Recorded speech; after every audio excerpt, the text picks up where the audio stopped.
What if you had a guide who could tell you how to bridge a gap between who you are today and who you're destined to be? What if each week you could hear a story of someone who has tried and succeeded, or perhaps tried and failed, but learned something in the process? Limitless Spirit is a weekly podcast where host Helen Todd interviews guests about topics and personal stories on defining life's purpose, pursuing personal growth, and developing a deeper faith in Christ. When I was at my rock bottom, I knew that I was going to die.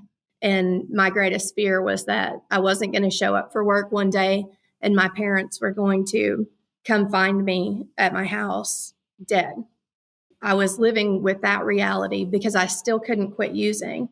And I was going every day knowing that was my reality. And I began to just say one little prayer. And that was, God, if there's any help for me, it has to be you. Welcome to this episode of the Limitless Spirit podcast. I'm your host, Helen Todd, and we continue the Hope Rising series. My guest today is Andrea Chaffin, and she was addicted to meth for 15 years. When she hit rock bottom and made a small plea to God, He did a miracle in her life. If you feel weary today because you're facing a battle and nothing seems to change, if you have been facing a struggle for a long time and you feel hopeless at this moment, this episode is for you. Hello, Andrea. Welcome to the Limitless Spirit. How are you today? I'm great. Thank you for having me. Well, I am looking forward to talking about your story. I was so impressed, not only by the actual content of your testimony, but I have seen personally how it has affected the lives of people on the mission field. It was such a privilege to minister with you more recently in Mexico. And I will talk a little bit later about how your testimony impacted lives of people there. But let's start with your story. So how did you come to know Jesus? I actually was not in a church. I was in 15 years of addiction when I encountered the Lord. When I was little, probably, 3 to 6 years old, I was taken to church, but I really didn't know anything about the Lord. I didn't know the difference between God and Jesus. I had no idea how the cross was going to bring me freedom. So I had 15 years of addiction, and I was at the end of my rope with that. How did you become addicted? I think, I was always kind of free to do what I wanted in school. And by the time I left and went to college, it was just free reign to do what you want. And that's what happened for me. Just got involved with the wrong crowd. I was the wrong crowd, and that life. I remember in college, I thought to myself that I would just do this like at that time. And I always intended to not let that be my lifestyle. And when you say do this, you're talking about using drugs. So what kind of drugs did you use and how did you even get into this? Methamphetamines was always what was right in front of me. When I was in high school, even just being with different groups at different parties, it came around just every once in a while. But by the time I got in college, it turned into a much bigger problem. So how old were you approximately when you started using methamphetamine? Really, I would say I started living that way probably in 1998. I'm sure when you started using it, you did not foresee yourself becoming an addict. It was kind of you got drawn into that slowly. Tell me a little bit how that process happened. Absolutely. You're just with your friends and, the group of people you hang out with, and everybody's doing this or doing that, and you just get involved with it. But, when you end up getting with the wrong people, that's a way of life. I was just drawn into that and never meant for it to happen, never thought it would happen. Like I wanted to be a veterinarian, when I grew up. I had plans and I actually wasted 15 years of my life in addiction. So did it cause you to drop out of college then?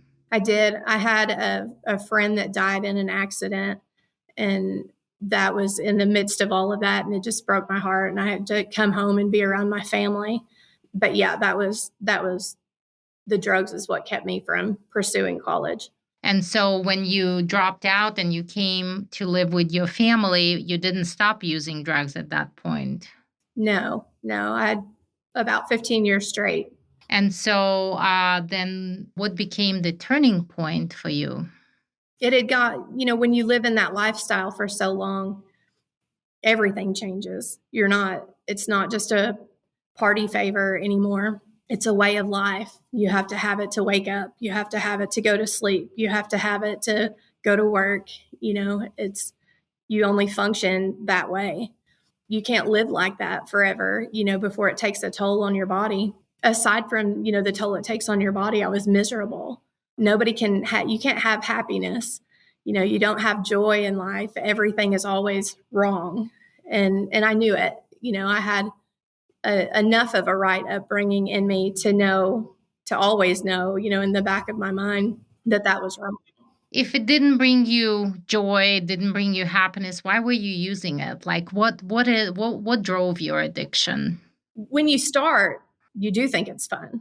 It is like the party favor when you start, but there's a place in there, and it happens at different time for different people when you cross over into actually having to have it to get through your daily life. And that's addiction. It's not fun, but you can't participate in life, without it. And so was there a moment that, they say sometimes that until you hit that rock bottom, you can't find your way out of this. So did you have that type of moment when you hit rock bottom?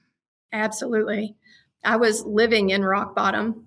When everything in your life is funneling into a downward spiral, you think that if so-and-so will change, you could be happy. If this at work would change, I could be happy. If, my significant other would change, I could be happy. Everything is everybody else's fault. But the Lord, I didn't know it was the Lord yet. He began working on my life and funneling everything down to where I was about to have no choice but him, but I didn't know that yet. I didn't know it was him. And I had Jehovah's Witness knocking on my door, and I had so many questions for her. And praise the Lord, I pray that everything she suffered through with me, I hope that she found Jesus. Everything that I watched on television, like everything, it seemed everything that was piquing my interest had to do with what is life beyond this? Where is life after death? The Lord just began to pursue me. When I was at my rock bottom, I knew that I was going to die. Like I physically knew that. My body felt like it was shutting down. And my greatest fear was that I wasn't going to show up for work one day and my parents were going to come find me at my house dead. I was living with that reality because I still couldn't quit using. And I was going every day knowing that was my reality. And I began to just say one little prayer. And that was, God, if there's any help for me, it has to be you. I couldn't say Lord because I didn't know him as Lord. I just, as the little girl that went to church when she was 4 or 5 years old, believed that there was a God that created the universe. And I never stopped believing that. But I thought that God loves everybody, which he does, and that every person with a good heart was on their way to heaven, is what I thought. And so even in the depth of all of my sin, I still called out to God. I had no idea he was going to answer. I didn't know that he spoke to people. And so I had this 25-minute drive after work every day on the way to work and back. And that seemed to be when I locked in on that prayer, God, if there's any help for me, it has to be you. And I got home and I turned on the television and I was flipping through the stations and I came across the little section of Christian TV channels, and I didn't know who anybody was, but this man with this round face was right up in the camera. I know today that he's Kenneth Copeland, but I didn't know who he was then. He was right up in the camera and he pointed to the camera just as I flipped through that channel, and I paused right there. And he looked in the camera and he said, Jesus Christ spoke to a fig tree and he commanded it to die. Don't think that you can't speak to your drug addiction and command it to die. And that shot right through me. I had never heard anything like that. But I was asking myself, could God have made me stop on this channel, like right at the right time he was saying this? Could God have done that? I didn't know.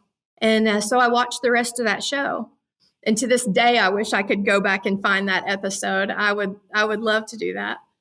But I watched the rest of the show. He talked about things I had never heard in my life. He talked about binding and loosing.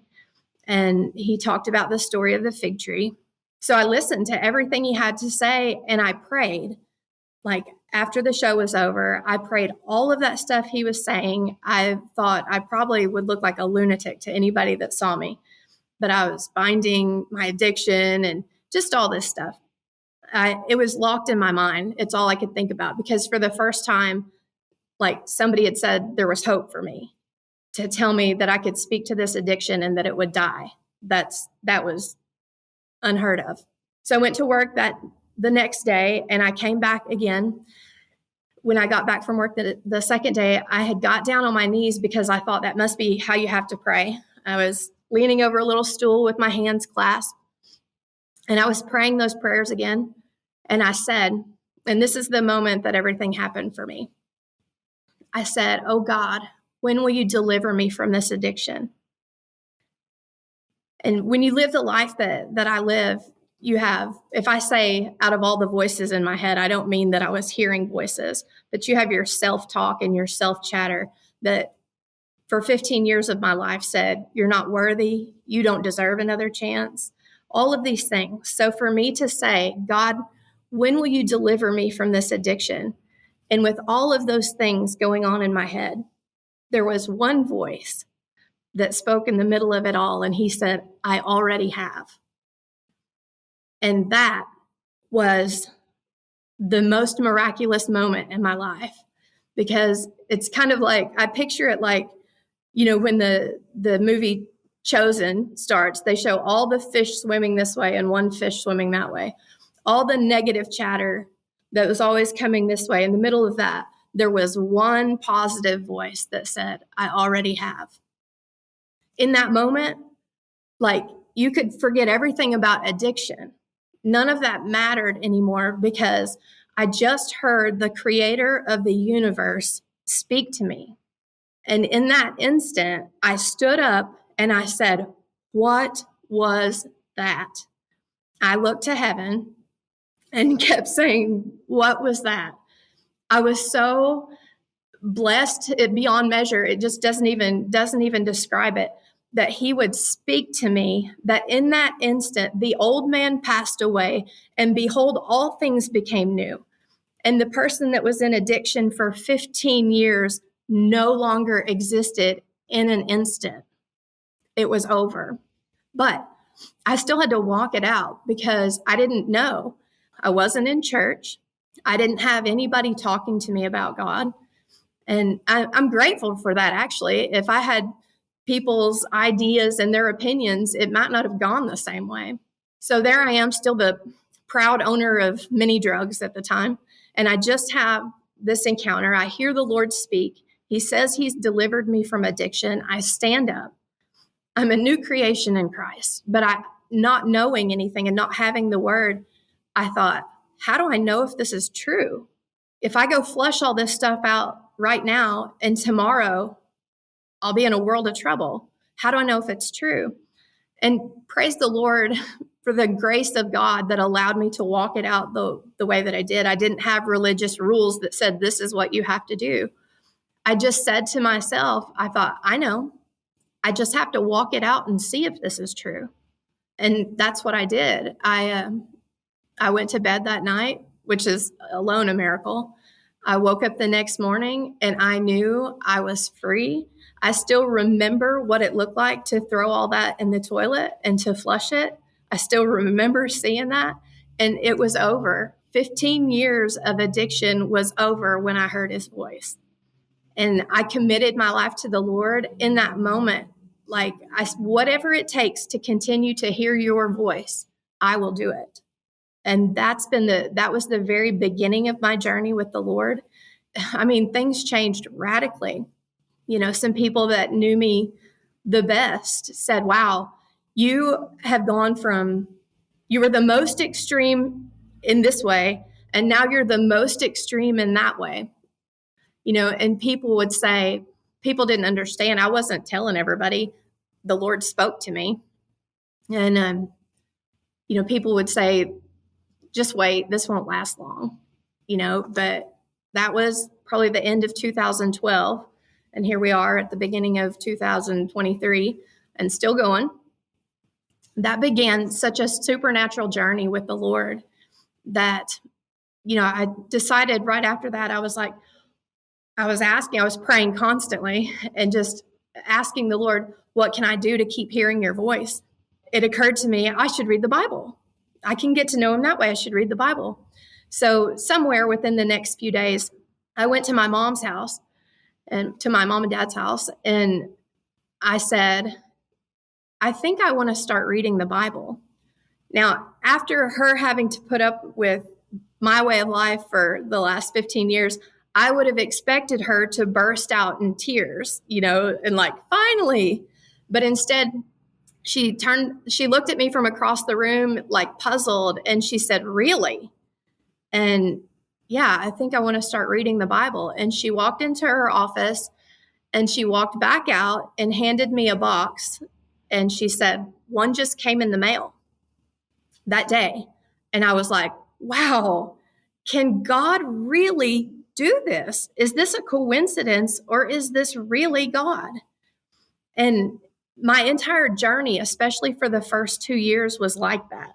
I was so focused on him. By the time I could express a desire out of my mouth, it manifested in my hand. And I could never go back. It was my joy to be able to share my testimony with people. And I read the Bible just morning, noon, and night.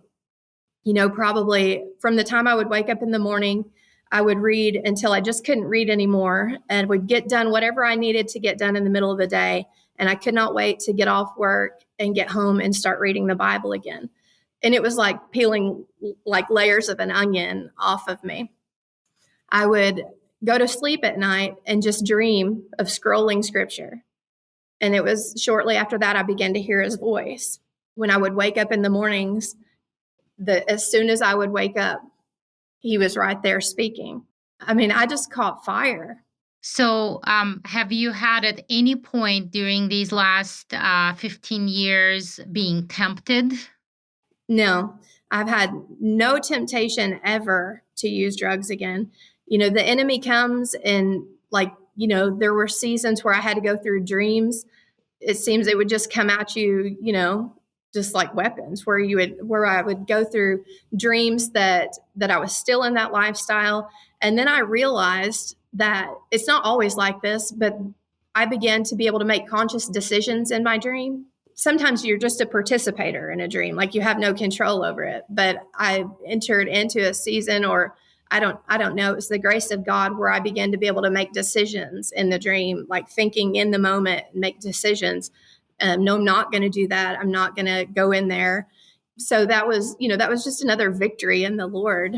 The Lord was really using dreams to speak to me, but there has never been a single temptation for drugs since I got delivered.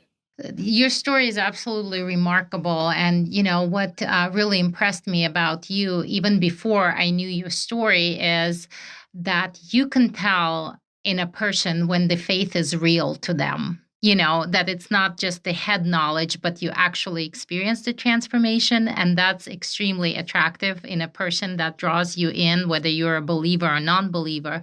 But, as you were sharing this story, I'm thinking of people, I didn't have the same struggle. So, maybe I personally can't relate as much to that particular addiction. But I know people, and especially right now, I'm thinking of this drug rehab in Moldova that we visited just a few months ago in August. And these guys that we met there who are on their journey of recovering, from years of drug addiction. And, for them, it's not like that. So yes, they too accepted Jesus into their life, but their recovery is not instant, right? So it's a struggle, and they have to live out this struggle. But I think that, for each one of us, God has a different journey, and an instant recovery like yours, that's one story. And then living out your recovery day by day and being faithful, taking one day at a time, and trusting God with each next day, that's a different story. But what would you say to people like that? And maybe it doesn't have to be a drug addiction, anything in our lives that replaces God in our lives, that elevates itself above God, is an addiction. And so what would you say for people for whom, even after they accepted Jesus, this is still a struggle? Where do they put their hope into?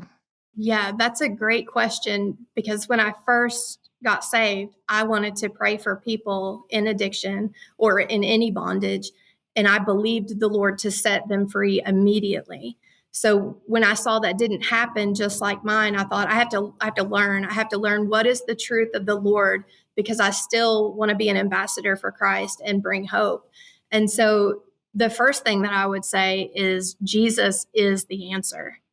Like, no matter what the struggle is, I was thinking about it this morning, it doesn't matter if it's addiction to drugs, if it's adultery, if it's pornography, lust, it doesn't matter what the addiction is or what the problem is. Jesus Christ is the answer. And I have some scriptures that I dwelt on. And Titus 2:11 says, "For the grace of God has appeared, bringing salvation to all men, instructing us to deny ungodliness and worldly desires and to live sensibly, righteously, and godly in this present age." So what I can say about the grace of God, and this is true no matter what your affliction is, when the grace of God comes upon your life, if you seek the Lord with all your heart, if you want to live right before the Lord and you want out of this bondage, then you ask the Lord, and He knows your heart. If you're serious about it, the grace of God is what comes on your life, and it releases the shackles. Then you have a decision to make. Jesus did what he did it 2,000 years ago on the cross. That's finished. His grace comes upon our lives and opens up, the chains, breaks the chains, and then we're free to make a decision. But we have to make that decision, and then we have to commit to it. We're told as followers of Christ that we have to deny ourselves, pick up our cross, and follow Him. And so many people, and I think I've seen it in my own life, because just because this was my testimony with addiction doesn't mean I haven't had to walk through struggles. It's the grace of God also that would let me experience that so I can ever be of any help to anybody. But we can't forget the part about deny ourselves. We think if God would just come upon us and set us free, then we could be different. But there's a part where we can participate. So while we're praying for that and the grace of God comes upon us, we do have to deny ourselves. So deny yourself, whatever it is that has you in bondage. Be purposeful about it. Deny yourself, pick up your cross, and follow Him. And the book of James tells us that if we resist the devil, he will flee. And there is nothing more true than the word of God. You can't apply all of these truths and it not work. It is the only thing that does work. Like it does work. I have friends that are in medical emergencies right now, and there's no answer in the natural. Like in the natural, there's no hope for some of these things, but we are full of faith, because I know that when there's no hope in the natural is the greatest setup for Jesus to reveal Himself to His children about who He is. Well, that is very true. And I think that holding on to hope is absolutely the essential thing to getting us through, through the things that are not happening in the natural yet. And I'm thinking of Romans 8, where it says, "Who hopes for what they already have. But if we hope for what we do not have, we wait for it patiently. So waiting patiently is actually the act of hope. And so I think that this is part of the kind of hope that Jesus gives us, where if we completely trust him, who he is, what he is in our lives, then our expression of hope is waiting patiently until that what we're hoping for manifests itself. This is like the connection that we have through Jesus to that which has not happened yet in our lives. But with that, I'm thinking of what happened in Mexico when we were together there in November, when you shared your testimony in the garbage city, and there was one lady, a worker in this garbage dump, who listened to your story, and she just took off. And I couldn't understand at first why she left so abruptly. But what happened was she went and got her son, who was a drug addict, and she brought him to the clinic. And she accepted Jesus as a result of your testimony, but she also wanted her son to hear the gospel message. And her son was very high. I'm not sure he knew who he was, where he was. He was definitely on drugs, but he listened to the gospel message, and he was willing to ask Jesus into his heart. And I believe that it completely bypassed his mind, but his spirit was what responded. And, I don't know what happened to him since then, but I have hope that his spirit received and Jesus. And so that's why I feel like your story is so important and it needs to be shared. And whether a person is still in the process of recovery or they have not even started that process and maybe they feel hopeless, my prayer is that someone is listening to us talk who is maybe like you, just cried out to God, just asked for help. So what would you say to a person like this, Andrea? Just keep calling out to the Lord. The Bible says that he does not deny any that come to him. And then once we come to him, the word also says he doesn't lose any that God has given him. So just keep crying out to the Lord. He's faithful. He's faithful. He's faithful. Amen. Thank you so much for this interview, Andrea. I could talk to you longer, but I just so appreciate you being open about your story and sharing it. And my prayer is it's going to touch many lives. Andrea's story is a reminder that no matter how dire our circumstances may seem, there is always hope. Remember, the answer is always Jesus, and there is always hope that he will bring healing to your life. God is walking by your side in your darkness, and your hope is the flashlight that makes his presence visible. It only takes a mustard seed-sized faith to see your mountains moved and your circumstances changed. If you need a boost for your hope and you want to draw closer to Jesus and spend time listening to his word and be prayed for, I invite you to visit our website, rfwma.org, and learn more about the Great Purpose Conference that is coming up March 29th, 30th, and 31st in Branson, Missouri. I hope to see you there. If your schedule does not allow you to travel, sign up for the digital conference and enjoy it in the comfort of your home, on your computer, or even your phone. Thank you for listening. Until next time, I'm Helen Todd. Limitless Spirit Podcast is produced by World Missions Alliance. We believe that changed lives change lives. If you want to see your life transformed by Christ's love, or if you want to help those who are hurting and hopeless and discover your greater purpose in serving Christ through short-term missionary work, check out our website, rfwma.org, and find out how to get involved.